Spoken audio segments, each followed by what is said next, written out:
l'hôpital m'a appelé pour m'annoncer que ma belle-mère avait un problème. Une fois sur place, le médecin m'a dit que ma belle-mère était dans le coma depuis 5 minutes. Je lui ai dit, je veux pas qu'elle souffre plus longtemps, il n'y a plus aucun espoir, débranchez-la.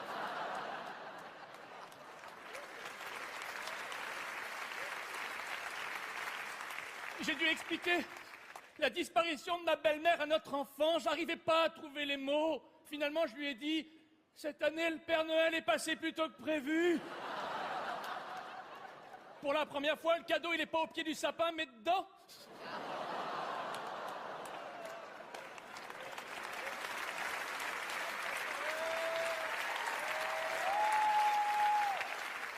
J'ai déclenché l'opération! Dans le cortège qui suivait le cercueil, on m'a demandé d'arrêter de klaxonner. Ils avaient raison, à cause du klaxon, j'entendais plus ma radio. À l'église, au passage du cercueil, on sentait que les gens étaient tristes, la Holla n'a pas pris. Et la chenille non plus. Puis, j'ai pris la parole. Je vais faire l'éloge funèbre de ma belle-mère, puis après on passera à l'ouverture des cadeaux.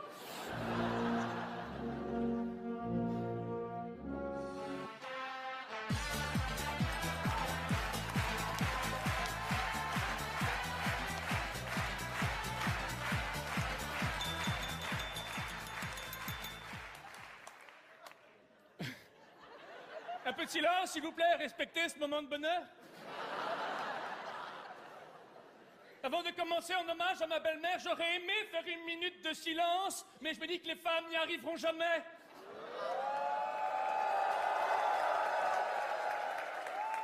Vous voyez,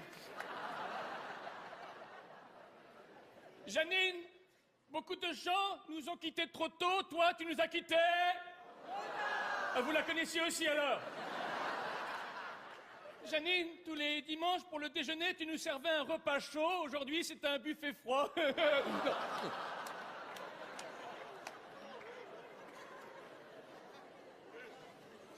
Janine, quelle coïncidence, toi qui n'aimais pas danser, aujourd'hui tu es rentrée en boîte.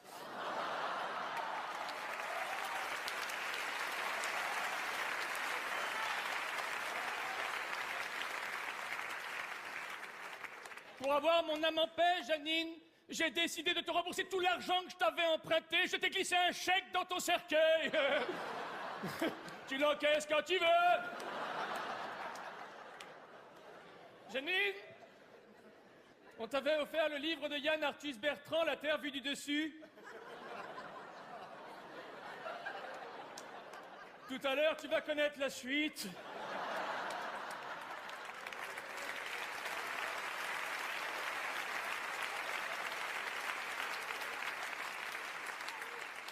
En tout cas, Janine, tu aurais cru qu'un jour tu deviendrais écolo, car dans quelques heures, tu vas rejoindre les Verts.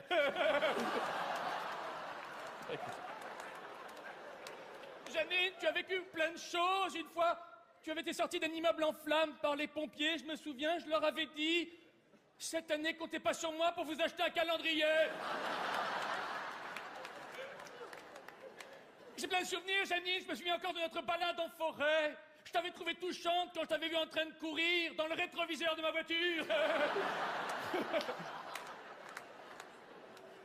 Avant de conclure, Seigneur, Janine t'a rejoint. Accueille-la avec autant de joie que je te l'envoie.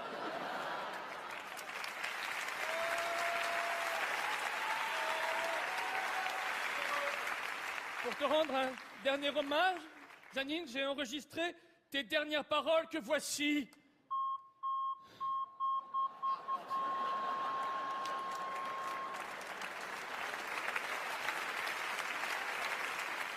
Je pourrais jamais les oublier, c'est le même bip que le bip de recul sur ma voiture.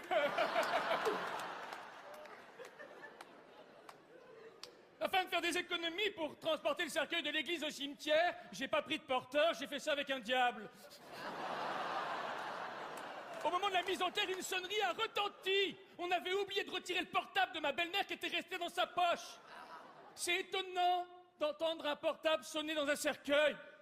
C'est d'autant plus étonnant quand ça décroche.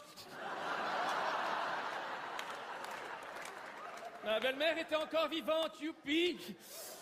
Les pompes funèbres m'ont dit que tous les frais que j'avais engagés devaient être payés. Ils ont quand même été commerçants, ils m'ont pas facturé le feu d'artifice. Le Seigneur nous avait rendu ma belle-mère comme quand même lui n'en avait pas voulu.